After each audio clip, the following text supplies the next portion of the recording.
এই অঝোর ধারায় বৃষ্টি, প্রকৃতির এমন রূপ কি মনোমুগ্ধকর। এই বৃষ্টির মধ্যে গরম গরম মাছ ভাজা কি দারুণ লাগবে। বাজারে তো অনেক মাছ উঠেছে, কিনতে তো পারি। তা তো বন্ধু কিনতেই পারি, কিন্তু কিন্তু কি? ওদের হাতে মাছ ধরে রান্না করে খাওয়ার একটা মজা আলাদা। আমাদের এই কলকাতা শহরে কোথায় মাছ ধরবি বন্ধু? আকাশ বাইরে বৃষ্টির দিকে কিছু সময় তাকিয়ে থাকার পরে হেসে বলে ওঠে, নকশিপুরে আমাদের আদি বাড়িতে জানি অনেকদিন ধরেই বাড়িতে থাকা পড়ে আছে।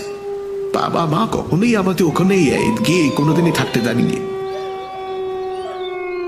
সে তো ঘুরে আসাই যায়, অফিস থেকে দিন দিনিকের ছুটি নিলেই হয়। কিন্তু ওই বাড়িতে কেউ থাকে না বললি যে?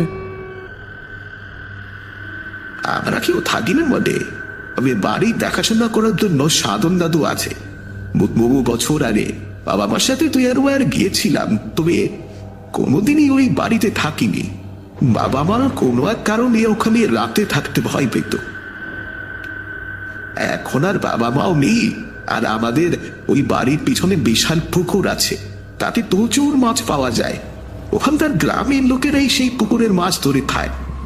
এই 2-3 দিন আমরাই ওখানে মাছ ধরবো আর সাধন দাদুর হাতের মাছের তৈরি রেসিপি খাবো। আকাশের কথা মতোই ঠিক হলেও দিন দিনেকের জন্য নকশিপুরে যাওয়া হবে। যেমন কথা তেমনি কাজ। পিনবিনপুর বাড়ি থেকে রওনা দিলাম। আচ্ছা, আমরা যে যাচ্ছি, নিধি দাদুকে খবর দিয়েছিলি? ফোন করে দিয়েছি, তবে আমরা যে বিন্দু থাকবো সেইটা আগে থেকে বলিনি, তবে অসুবিধা হবে না। আচ্ছা আকাশ, আমার একটা কথা শুনে বেশ অবাক লাগছে। কি কথা রে, বল না। তুই বললি কাকু কাকিমা নিজেরাও কখনো ওখানে থাকেননি, বা যতদিন ওনারা জীবিত ছিলেন তোকেও কখনো ওখানে যেতে দেননি। এর কারণ কি রে? ও এই কথা, হ্যাঁ, তা আমিও বাবা মাকে অনেকবার জিজ্ঞাসা করতাম যে ওখানে না থাকার কি আছে, কিন্তু সব সময় বলতো যে সব কিছুর কারণ জানবেনি, তবে ওখানে থাকা একেবারেই যাবেন। তবে আমরা ওখানে গিয়ে কোনো ভুল করছি না তো? আরে না রে, তেমন কিছু নয়। আসলে শহরে মানুষ হয়েছি, গ্রামের পরিবেশে হয়তো ভালো লাগবে না তাই না করতো। বাবা মা তো সন্তানের কষ্ট সহ্য হয় না। না,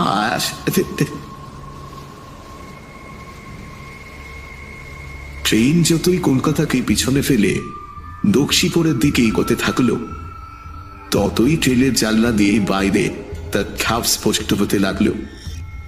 পাকা রাস্তার বদলে কাঁচা সরু রাস্তা, একটা দায় আরেকটা বাড়ি বদলে হাঁকা ধান, মাঠ, জমি, ছোট বড় পুকুর, আরো কত ভিড়। মনটা অলিখিত খুশিতেই ভরে উঠল। চারিপাশে সুন্দর দৃশ্য, আর দুই বন্ধু গল্প করতে করতে কখন যে নকশিপুর পৌঁছে গেলাম তা বুঝতেই পারলাম না। নকশিপুরে যখন পৌঁছলাম, আকাশ ওদের আবি বাড়ির কথা বলতে রিক্সাওয়ালা চিনে।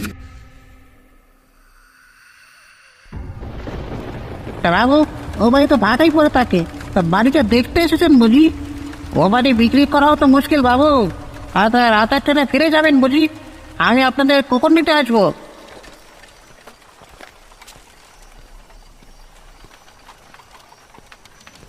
একসাথে অনেকগুলো কথা বলে রিক্সা চালকটি থামল। আমরা ওখানে গিয়ে দিন দুয়েক থাকবো, আর এই বাড়িটা আমি বিক্রি করতে চাইছি, এইটা আপনাকে কে বললো? ওটা আমাদের আদি বাড়ি, ওটা বিক্রি করতে যাবো কেন? আর কেন? ও বাড়িতে রাতে থাকবেন মানে ওখানে মানে? কি মনে মনে করছো? যা বলতে চাইছো খোলাখুলি বলো, বলো। না কিছু না, তা আপনারা যে ভালো বুঝবেন তাই করবেন। রিক্সা চালকটি বাড়ির কাছে নামিয়ে সব হয় একবার বাড়িটাকে দেখে বেশ তাড়াতাড়ি করেই রিক্সা নিয়ে চলে গেল। বাড়িটার কাছে যখন উপস্থিত হলাম তখন সূর্য বাবা পশ্চিম আকাশে হেলে পড়েছে। পরন্ত আলোতেও দোতলা বাড়িটা দেখেই বোঝাই গেল এককালের বেশ জমকালো বাড়িটার অবস্থা এখন আর তেমন নেই। বাড়ির বেশ কিছু অংশ বট গাছ আর তার আধিপত্য বিস্তার করেছে। এই চো ভেতরে আয়, বাইরে দাঁড়িয়ে অত কি ভাবছিস? আকাশের ডাকে সম্বিত ফিরে পেয়ে বাড়ির ভিতরে পা বাড়ালাম। আকাশ আদি বাড়ির ভিতরে গিয়ে নিধু দাদুকে আমাদের আসার খবরটা দিয়ে গিয়েছে। নিধু দাদু কাপা গলাতে বলে,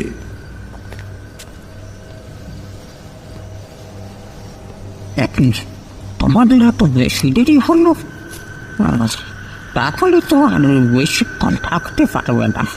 রাত 8টার শেষ ট্রেনটা না ধরলে তো ফিরতে পারবে না। না গো নিধু দাদু, আমার তো দিন ধরে থাকবো এখানে। তুমি এখানে যে থাকবে তা তো বলনি ফোনে। তোমার বাড়িটা তো তুমি থাকতে পারো, কিন্তু আরে কিন্তু কিন্তু ছাড়ো, তোমার হাতে পুকুরে রুই কাতলা জাল খাবো। এই যে মেয়েদের এখানে দুই বন্ধু মিলে এসেছি মাছ ধরবো পুকুর থেকে, তাই। না না না, একেবারেই না, একদম পুকুরের দিকে যাবে না। আমি অবশ্যই যা মাছ খেতে চাও খাওয়াবো, কিন্তু একদম পুকুরের দিকে যাবে না। এখন ঘরে যাবো।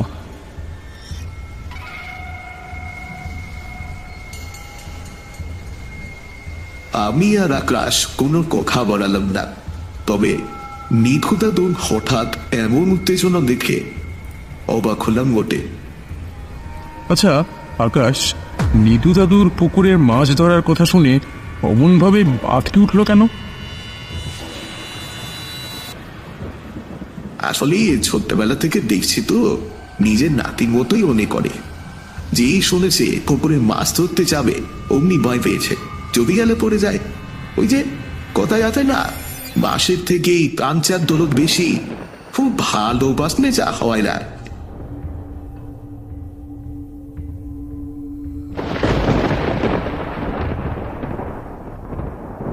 সারাদিনের ধকলের জন্যই নিধু দাদুর হাতের বেশ সুস্বাদু খাবার খেয়ে খাতে শুয়ে বালিশ মাথায় রাখতেই ঘুমিয়ে পড়ে রাতে খুই ভাঙে বিদ্যুতের আওয়াজে।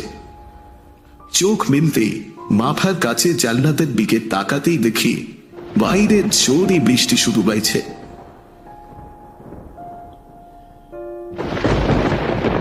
পাশে তাকিয়ে দেখলাম আকাশ অঘরে ঘুমোচ্ছে। ভাবলাম জানালাটা বন্ধ করে আসি। জানালার কাছে গিয়ে দেখলাম দূরে পুকুর দেখা যাচ্ছে, আর পুকুরের পাশের গাছটা হাওয়াতে এপাশ ওপাশ দুলছে। দৃশ্যটা বেশ মনোরম লাগছিল।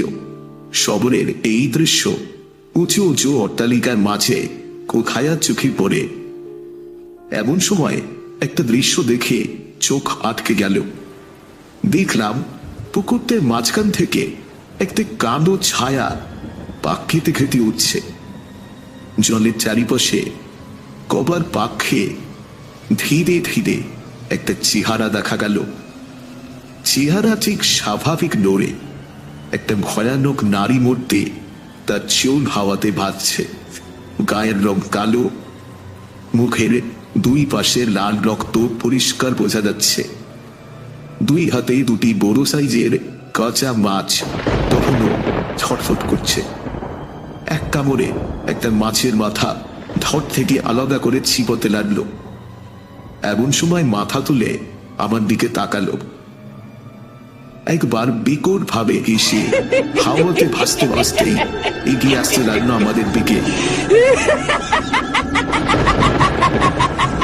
আমি আর চুপ করে দাঁড়িয়ে থাকতে পারলাম না। জানালাটা কপাল বন্ধ করে দিলাম। জানালার বাইরে থেকে তখন জোরালো একটা শব্দ শুনতে পেলাম।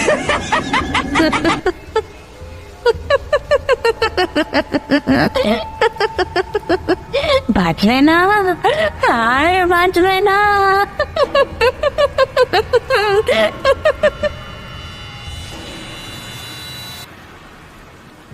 এমন ভাবে কবার বলার পর শব্দটা ধীরে ধীরে মিলিয়ে গেল।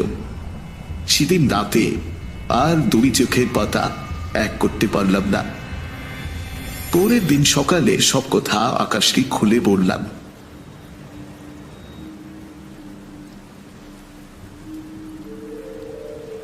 নিতে তো হাতের অগুন জবরদস্ত রান্না খেয়ে তোর পেট গরম হয়েছিল, তাই ভুল বা চাপা দেখেছিস, আর কিছুই না।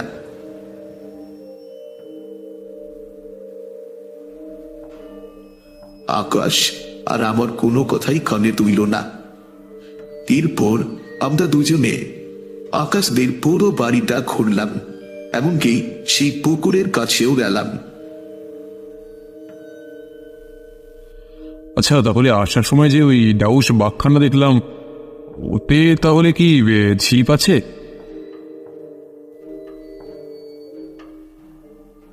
আগে বন্ধু, তবে নীতি দাদুকে কিছু বলিস না, বয়স্ক মানুষ ক্ষমতা চিন্তা করবে। একেবারে মাছ ধরে তাক লাগিয়ে দেব।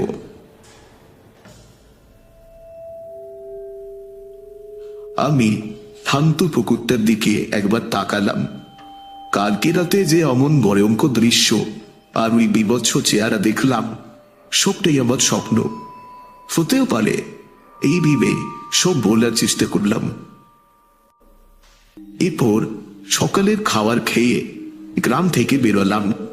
সত্যি কি অপরূপ দৃশ্য, যেন ঈশ্বর নিজের হাতে এঁকেছেন। এর মাঝেই আকাশ গ্রামের সবার সাথে দেখা করে। তবে একটা বিষয় খেয়াল করলাম, ওই বাড়িতে থাকা নিয়ে কেউই বিশেষ খুশি হতে পারছে না। বাড়িতে ফেরার পরেও নিধু দাদু বারবার আকাশের খবর নিয়ে যাচ্ছিল।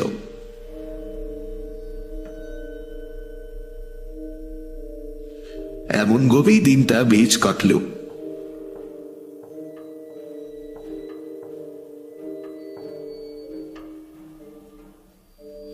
এই শুভ, শো, এই শো, ঘুমিয়ে বললি নাকি? যে কাজের জন্য এখানে এসেছি সেটা করবো না? মাছ ধরতে যাবি তো চল।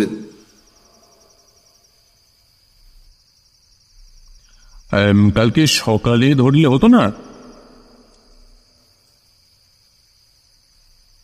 না না, রাতে মাছ ধরার মজাই আলাদা। নিধু দাদু যাতে বুঝতে না পারে তাই ধীর পায় আমরা দুজনে এগিয়ে চলি বাড়ির পিছনে পুকুরের দিকে। ঝিরঝির করে বৃষ্টিও শুরু হয়েছে। পুকুরের কাছে গিয়ে একটা উঁচু জায়গাতে আমরা দুজন বসি। আকাশ এর মধ্যেই কখন যেন টোপ জোগাড় করেছে। সব রেডি করে ছিপ জালে ফেলে চুপ করে দুজনে বসে রইলাম। কিছু সময় টোপ জলে ফেলার পর থেকে বুঝতে পারছে জলের নিচ থেকে বড়শি যেন কেউ টানছে। মাছ ভেবে দুবার জোরে বড়শি জলের বাইরে টেনে এনেও কিছুই নেই। আকাশের সাথেও আরো বেশি করে এমন হচ্ছে, তা ওর মুখ দেখেই বোঝা গেল। কিছু সময় পর জলের মাঝখান থেকে একটা কালো ছায়া পাক খেতে খেতে উপরে উঠে এলো, আর কয়েক মুহূর্তের মধ্যেই আগের রাতের সেই ভয়ানক চেহারা নিল। আজকে সামনে থেকে দেখে শরীরটা আরো ভয়ঙ্কর লাগছে। মাথাটা যেন ধর থেকে আলাদা হয়ে রয়েছে। আকাশ তো এইসব দেখিয়ে কিছুই বুঝতে পারছে না।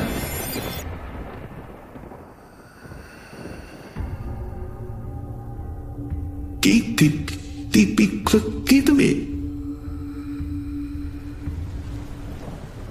ধর্মী তো অনেকদিন ধরেই অপেক্ষাতে ছিলাম, আজ কাছে পেয়েছি, আর বাঁচবি না তুই। এলি বলে একটি লম্বা হাত এগিয়ে এসে আকাশের গোলাপ চেপে ধরে। আকাশের চোখ যেন ঠিকরে বেরিয়ে আসছে। আমি আর এক মুহূর্ত সময় নষ্ট না করে দৌড়ে গেলাম নিধু দাদুর কাছে। মালতী, মালতী, ওকে ছেড়ে দাও, ছেড়ে দাও ওকে, ওর তো কোনো দোষ নেই। মধুদা, তুমি আজকে ওকে বাঁচাতে পারবে না। ওর পরিবার আমার মৃত্যুর জন্য দায়ী। তা আমি জানি, ওর পরিবারের দোষের শাস্তি ওকে দিচ্ছ কেন? তোমার সন্তানের দিব্যি তুমি ওকে মারবে না। এই বলতে ভূতটি আকাশকে ধীরে ধীরে ছেড়ে দেয়। আকাশ ধপ করে মাটিতে পড়ে যায়। তো তো তুমি তুমি কি আমাদেরকে কেন মারতে চাইছো? আমি হরেন চক্রবর্তীর স্ত্রী। মানে আমার দাদু?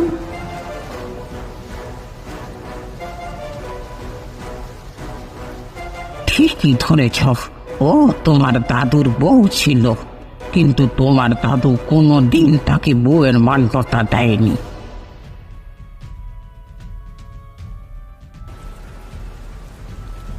বাবু, আমাকে কবে বিয়ে করবেন? আমি যে মা হতে চলেছি।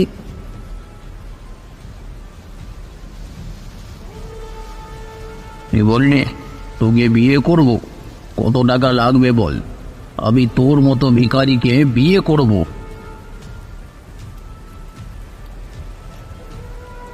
কিন্তু আপনি যে বলেছিলেন আমাকে বিয়ে করবেন। ওসব কথা চার। আমি সবাইকে আপনার আসল রূপের কথা বলে দেব। আমার গর্ভের সন্তান যে আপনার, তা বলে দেব।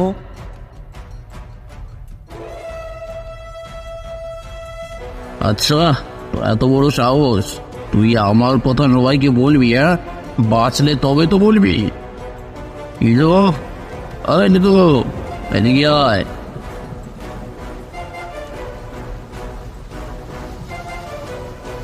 বাবু, আমাকে ডাকছেন?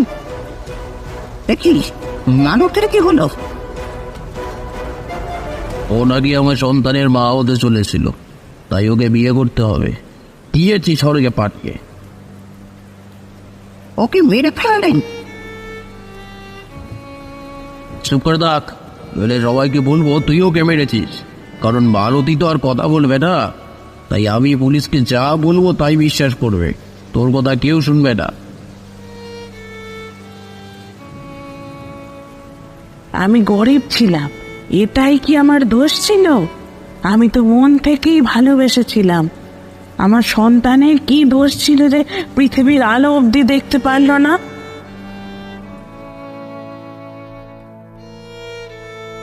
আমি চেয়েও কিছু করতে পারিনি, কারণ আমার কথা কেই বা বিশ্বাস করবে? বাড়ির চাকর।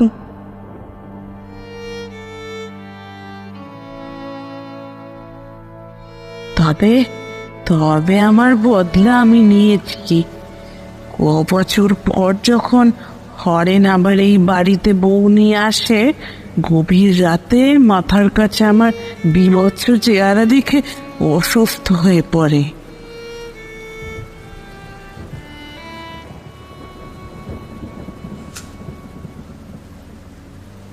আকাশ আর আমি সব শুনে কেবল চুপ করে রইলাম।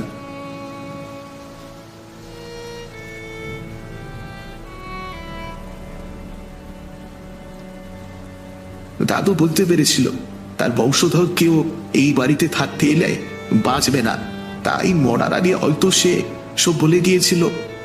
এই কারণেই বাবা কোনো দিন এখানে এসে থাকবো না, আর আমাকেও থাকতে দিত না। সত্যি আমরা পাপী।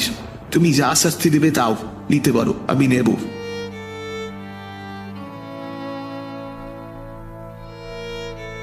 আমি রাগের বশে ভুল করতে যাচ্ছিলাম। সত্যিই তো তোমার কোনো দোষ নেই।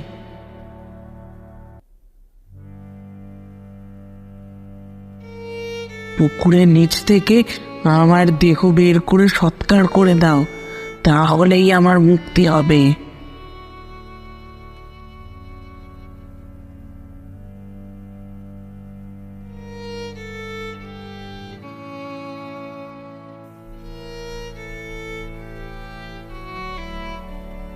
এই বলে বিভৎস চেহারাটি মিলিয়ে যায়। পরের দিন সকালে পুকুরের নিচ থেকে একটা জরাজীর্ণ কঙ্কাল উদ্ধার হয়। শ্মশানে নিয়ে গিয়ে আকাশ তার শেষকৃত্য সম্পন্ন করে। এই ঘটনার মধ্যে দিয়ে মালতীর আত্মা মুক্তি পায়। আকাশ নকশিপুরের সেই বাড়িটা তার অলিখিত ঠাকুমার স্মৃতির জন্যই রেখে দেয়।